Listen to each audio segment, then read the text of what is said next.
नमस्कार प्यारे बच्चों, सरस्वती विद्या मंदिर उच्च मध्य विद्यालय पेलीबंगा की ऑनलाइन कक्षाओं में स्वागत है।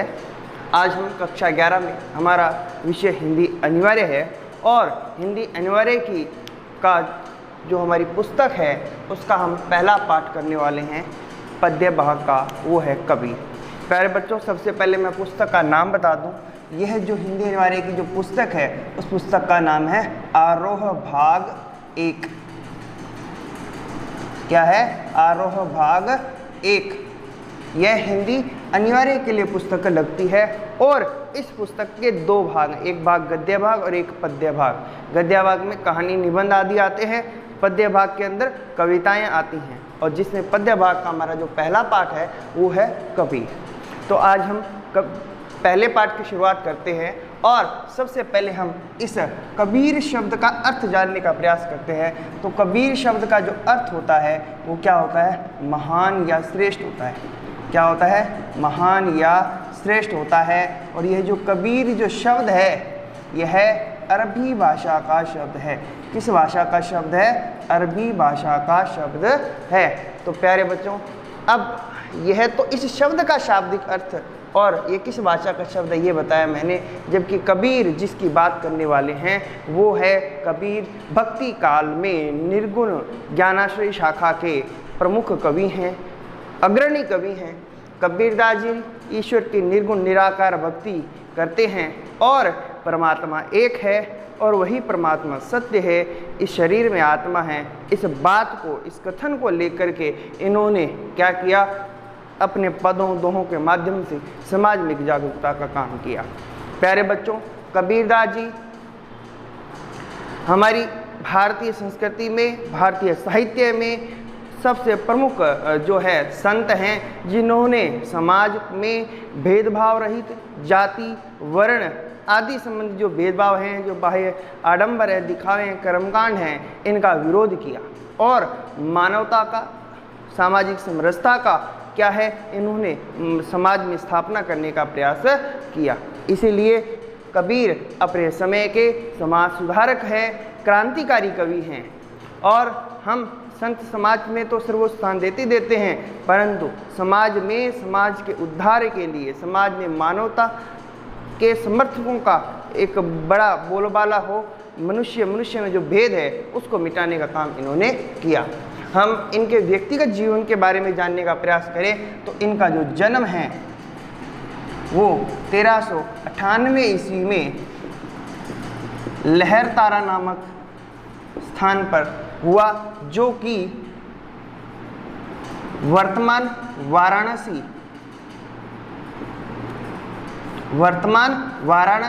अगर प्राचीन नाम की मैं बात करूं तो जो कि काशी था, उस काशी नगरी के पास यह गांव है लहरतारा। प्यारे बच्चों, इनका जो निधन, मृत्यु है वो 1518 ईस्वी में मगहर में हुई। हम इनके जन्म की कुछ किंवदंतियां हैं, उनमें से जो सर्वप्रसिद्ध किंवदंती है वो ये है कि कबीरदास जी जो हैं वो विधवा ब्राह्मणी के कोख से पैदा हुए थे और विधवा ब्राह्मणी ने क्या किया, इनको जन्म के समय ही नदी के किनारे छोड़ दिया था। विधवा ब्राह्मणी थी, लोकलाज की शर्म थी और इस संतान का पालन पोषण करने में असमर्थ थी, इसलिए उसने लोकलाज के कारण क्या कर दिया, इसका त्याग कर दिया।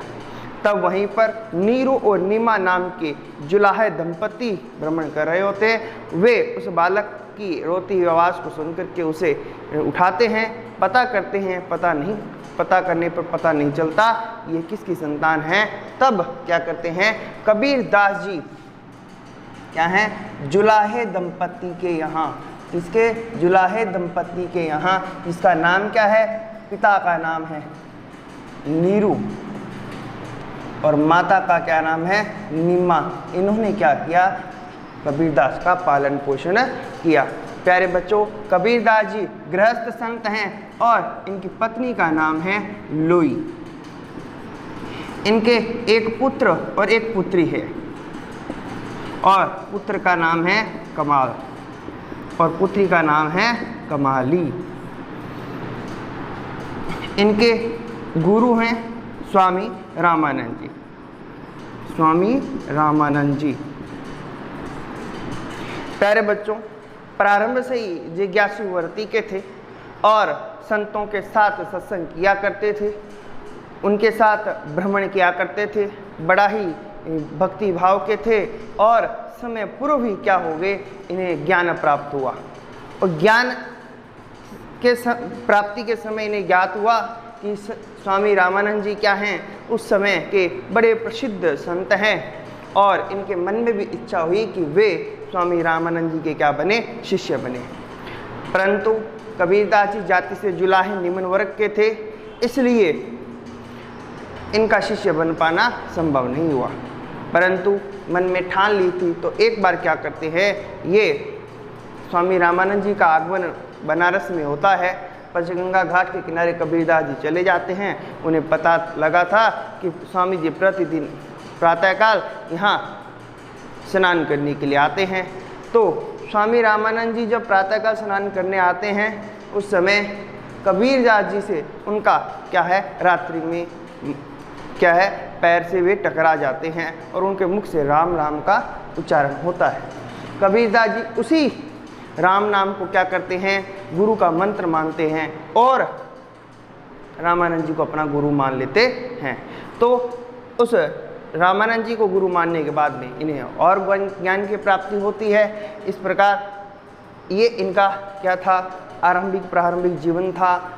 सामान्य बातें मैंने बताई। अब हम बात करते हैं इनके उस ज्ञान की बात। वो निर्गुण निराकार के ज्ञान की बात करें तो इनका एक ग्रंथ है, एक रचना है और वो रचना है बीजक।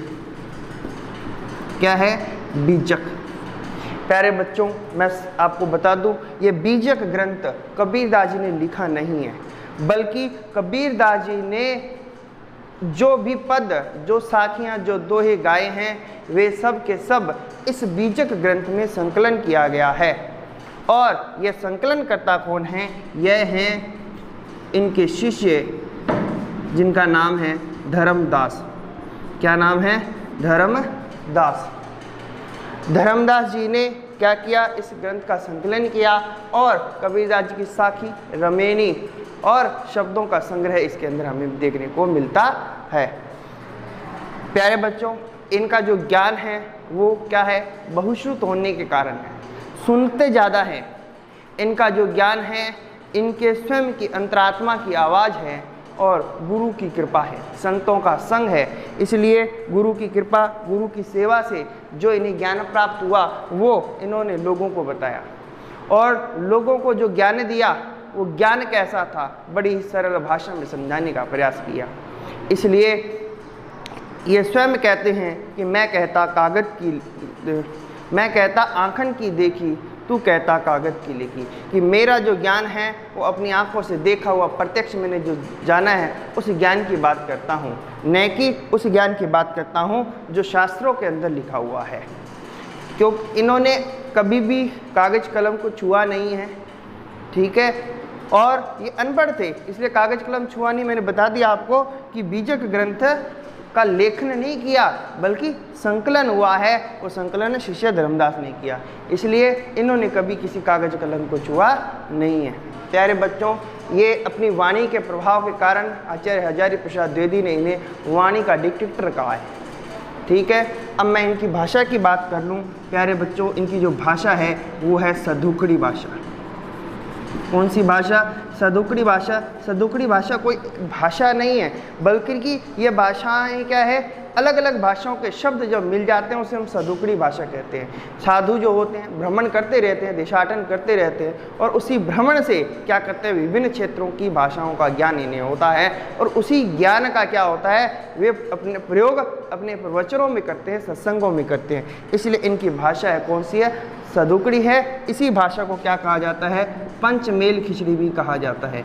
क्या कहा जाता है, पंचमेल खिचड़ी भी कहा जाता है। इनकी जो भाषाएं हैं वो कौन कौन सी है, ब्रजभाषा का प्रभाव है, पूर्वी बोली का प्रभाव है, राजस्थानी का प्रभाव है, पंजाबी का प्रभाव इनकी क्या है, भाषा के अंदर हमें देखने को मिलता है।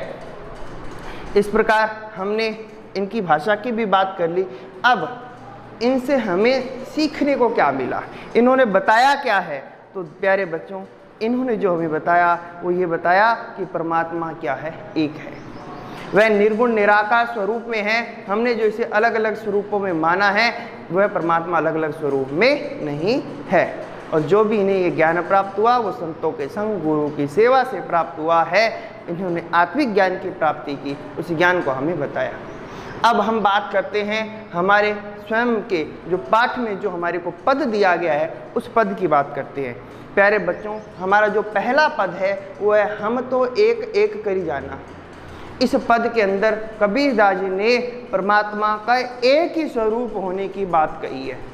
कबीरदास जी ने कहा कि परमात्मा निर्गुण निराकार है, उसका एक ही स्वरूप है और इस संसार के लोगों ने उसे अलग अलग स्वरूप मान करके क्या किया, हमें भटकाने का काम किया। और कबीरदास जी ने हमें उस ज्ञान की प्राप्ति करवाई। परमात्मा एक है, यह सत्य है और इसका अनेक तर्कों के माध्यम से यहाँ पर कबीरदास जी इस पद में क्या करते हैं, हमारा निराकरण करते हैं। किस प्रकार एक है, तब कहते हैं कि हम तो एक एक करी जाना। हम तो का मतलब कबीरदास जी के कि मैंने तो ये जाना है कि वो जो परमात्मा है वो एक ही है और एक ही दिखता है, कहीं भी मुझे अलग अलग उसका स्वरूप दिखाई नहीं देता।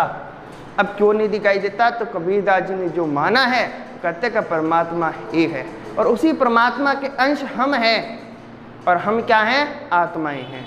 हमारा उससे क्या हो गया, बिछो हो गया, हम अलग हो गए हैं। तब कहते हैं कि दो ही कहे तीन ही को दोजख। दोजख का मतलब जो हम स्वर्ग नरक मान रखे हैं उसकी बात करी है। दोजख नरक होता है, हैं जो लोग कहते हैं ना कि ये दो है, कोई कहता है तीन हैं, तो ये दो तीन कौन कहते हैं, कौन कहते हैं, वे कहते हैं जिन ना ही ने पहचाना, क्या, जिन्होंने अभी तक उस परमात्मा को पहचाना नहीं है, वो दो और तीन की बात करते हैं कि परमात्मा अलग अलग है। आगे तर्क देते हुए कहते हैं कि एक है पवन, क्या, इस संसार में पवन एक ही है इसलिए परमात्मा भी एक है। आगे कहते हैं एक ही पानी, पानी भी कैसा है, एक है, एक ही ज्योति समानी। ज्योति का मतलब प्रकाश, कि संसार में जो प्रकाश है वो भी क्या है, एक ही है। आगे कहते हैं क्या, एक एक खाक, खाक का मतलब मिट्टी, एक ही मिट्टी से क्या है, गढ़े माने बनाए गए हैं सब भांडे, भांडे मतलब बर्तन, क्या, सब भांडे सब बर्तन, मतलब कुम्हार जिस प्रकार मिट्टी से अलग अलग बर्तन बनाता है परंतु वो मिट्टी एक ही होती है ना, उसी प्रकार उस ईश्वर ने भी क्या किया है, हमें उस पांच तत्व से ही निर्मित किया है। शरीर का रूप अलग अलग हो सकता है परंतु हैं तो हम एक ही। कहते हैं एक एक कोहरा साना, कोहरा का मतलब होता है कुम्हार, क्योंकि हम यहाँ किसकी बात कर रहे हैं, हमने पहले सामान्य अर्थ में इसकी मिट्टी की बात की, बर्तन की बात करी, तो मिट्टी और बर्तन का संबंध कुम्हार से होता है। कुम्हार एक ही मिट्टी से अलग अलग भांडे बनाता है। उसी प्रकार ये जो परमात्मा है, ये परमात्मा भी क्या करता है, उन्हीं पांच तत्वों से इस मानव देह का निर्माण करता है। आगे फिर बताते हैं कि जैसे बाढ़ी, बाढ़ी मैंने बढ़ई, क्या है, काष्ठ ही, काष्ठ मैंने लकड़ी को ही काटे, लकड़ी को ही काट सकता है लेकिन ये अग्नि मैंने आग को नहीं काट सकता है। क्या, किसको नहीं काट सकता, आग को। क्या, कि जिस प्रकार बढ़ई लकड़ी को तो काट सकता है परंतु आग को नहीं काट सकता है। क्या है कि बढ़ई लकड़ी को तो काट सकता है लेकिन उसके अंदर जो अग्नि समाहित है उस अग्नि को काट नहीं सकता, उसको नष्ट नहीं कर सकता। लकड़ी के कितने टुकड़े कर लो परंतु लकड़ी का वो टुकड़ा भी क्या किया जा सकता है, जलाया जा सकता है। इसी प्रकार सब घटी, सब घट मेरे सभी के हृदय में क्या है, अंतरी अंदर तू ही माने वो परमात्मा है। व्यापक धरे स्वरूपे सोई, व्यापक मतलब विशाल रूप में धरे मैंने धारण किया हुआ, क्या, स्वरूप मैंने स्वरूप धारण किया हुआ है। अर्थात हमारी ये हमारी जो मनुष्य देह है इसका स्वरूप अलग अलग है परंतु सबके अंदर चीज कौन है, वो चीज एक ही है। वो चीज कौन सी, वो परमात्मा है, का परमात्मा का अंश आत्मा है। माया देखी के जगत लोबाना, काहे रे नर गरबाना। माया मतलब ये जो संसार है जो हमें क्या करता है, आकर्षित करता है, या आकर्षित करने वाली चीज ही तो माया है। और जगत को, इस संसार को देख करके हम क्या हो जाते हैं, लुभाना मतलब अच्छा लगता है। काहे रे नर गर्वाना, हे मनुष्य तू काहे को गर्व अर्थात अहंकारी बन रहा है, किस चीज़ का अहंकार कर रहा है? ये जो संसार है, इस संसार को देख करके हम क्या हो रहे हैं, इतने प्रसन्न हो रहे हैं, तो क्या है, हम इस संसार को देख प्रसन्न हो रहे हैं, गर्व में हैं, परंतु हमने जो मूल को नहीं जाना है अभी तक। मूल क्या नहीं जाना? हमने शरीर को जाना, पर शरीर में आत्मा उसको नहीं जाना है। इसलिए कहते हैं कि ये संसार लुभाने वाला है। हे मनुष्य, तू किस पर गर्व कर रहा है? कहते हैं निर्भय भया कछु नहीं व्यापे कई कबीर दीवाना। निर्भय मन निर्भीक होना, क्या होना? निर्भीक होना, जिसे कहते हैं निर्भयता। भया, जो निर्भय होता है उसको कछु नहीं व्यापे, कुछ भी व्याप्त नहीं होता, अर्थात उस पर कोई भी प्रभाव नहीं पड़ता। ये जो माया का जो प्रभाव है यह नहीं पड़ता। कहे कबीर दीवाना, ये बात कौन कहता है? कबीर दीवाना। दीवाना किसे कहते हैं? पागल को। जो क्या हो जाता है? पागल किसे कहते हैं? जो जिसको अपनी शुद्ध बुद्ध नहीं होती। उसी प्रकार कबीरदास जी को इस संसार की शुद्ध बुद्धि नहीं, बल्कि उस परमात्मा की लगन लग गई, और जो परमात्मा की लगन अगर संसार वासियों के अनुसार वो क्या है? पागल है। इसलिए कबीरदास जी कहते हैं कि मैं पागल कबीरदास, अर्थात मैं दीवाना उस परमात्मा का कहता हूँ कि निर्भय जो हो जाता है वह क्या है? उसको कोई भी संसार में व्यापक नहीं होता, कोई भी भय व्यापक नहीं होता। इसलिए कबीरदास जी ने संपूर्ण पद में एक ही बात कही है कि जो परमात्मा है वो चर चर कण कण के अंदर इस संसार में व्याप्त है, और वह व्याप्ति उस परमात्मा के एक होने की बात अलग अलग तर्कों से यहाँ पर व्यक्त की है। इसलिए यहाँ पर परमात्मा के अद्वैत भाव का क्या किया गया है? प्रतिपादन कबीरदास जी के अनुसार किया गया है। तो इस प्रकार आज की कक्षा में इतना ही। इसका अगला पद हम अगली कक्षा में पढ़ेंगे। आज के लिए इतना ही। धन्यवाद।